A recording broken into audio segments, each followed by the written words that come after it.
কি এক অবস্থা, এত বড় মসজিদ একটা মুসল্লিও নাই। কোন সময় আজান দিছি, জামাতের সময় হয়ে গেল। আজকে মনে হয় একলা জামাতটা পড়তে হইব। আল্লাহ তুমি ক্ষমা করো।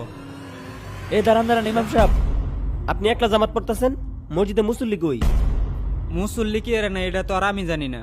কিন্তু আমি জানি এই মসজিদে কেন মুসল্লি আসে না। কি এরে নাই? আগে নামাজটা পড়ান, তারপর বলতেছি। আল্লাহ ইমাম সাহেব আকবার। দাঁড়ান। আসসালামু আলাইকুম রহমতুল্লাহ।